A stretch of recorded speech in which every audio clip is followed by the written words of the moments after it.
Assalamualaikum warahmatullahi wabarakatuh. Perkenalkan, nama saya Mutia Muharoma dengan NPM 210210019. Di sini saya akan membuat resume mengenai pembahasan sistem politik Islam. Pembahasan tentang politik Islam tidak pernah kering dari kajian-kajian yang dilakukan oleh para akademis baik dari kalangan muslim maupun barat.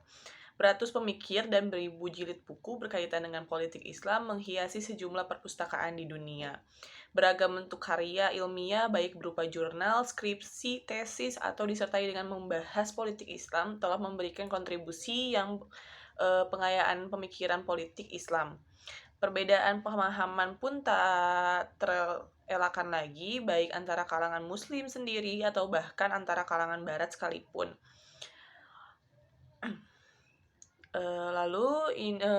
Sistem ini menunjukkan bahwa kajian politik Islam merupakan kajian yang cukup rumit akan tetapi tetap menarik dan menantang untuk dikaji.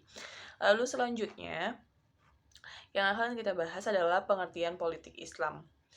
Sebenarnya selama berabad-abad tidak ada disiplin yang diakui yang dinamakan ilmu politik. Tapi tidak berarti bahwa orang tidak memikirkan atau memutus tentang apa yang mereka pandang sebagai politik. Pada akhir abad ke-19, usaha pertama telah dilakukan untuk memutuskan suatu lapangan tersendiri yang dinamakan ilmu politik dan untuk membedakannya dari disiplin lainnya. Seperti yang dikatakan oleh Somit dan Tenhouse dalam tulisan mereka tentang sejarah pengembangan ilmu politik. Pada tahun-tahun permulaan abad 20, disiplin ini telah diberi legitimasi yang lebih besar dengan terbentuknya perkumpulan Indonesia di politik Amerika. Lalu, Islam menyebut politik dengan istilah siasah.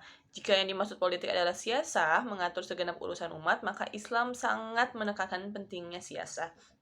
Bahkan Islam sangat mencela orang-orang yang tidak mau tahu terhadap urusan umat.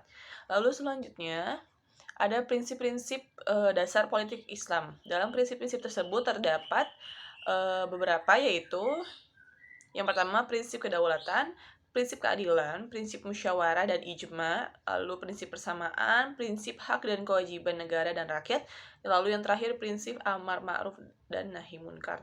Selain prinsip dasar, ada juga prinsip-prinsip politik luar negeri dalam Islam.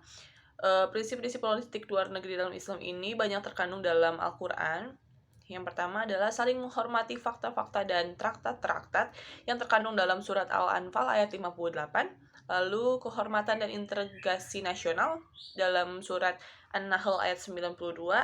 Lalu keadilan universal internasional Al-Maidah ayat 8. Menjaga perdamaian abadi Al-Maidah ayat 61 dan juga masih banyak yang lainnya. Lalu terakhir adalah kontribusi umat Islam dalam kehidupan politik di Indonesia. Kontribusinya itu banyak macam-macamnya. Ada pada era kerajaan-kerajaan Islam berjaya, ada pada era kolonial dan kemerdekaan Orde Lama, ada juga dalam periode era Orde Baru, dan yang terakhir era Reformasi. Di sini saya akan memilih yang bagian era Reformasi. Bulan Mei 1997 merupakan awal dari era reformasi. Saat itu rakyat Indonesia bersatu untuk menumbangkan rezim tirani Soeharto. Perjuangan reformasi tidak lepas dari peran para pemimpin Islam pada saat itu. Beberapa pemimpin Islam yang turut mendukung reformasi adalah Kiai Haji Abdurrahman Wahid atau Gus Dur dan juga Ketua Nahdlatul Ulama. Muncul juga nama Nurholis Majid atau Cak Nur, cendekiawan yang lahir dari kalangan santri.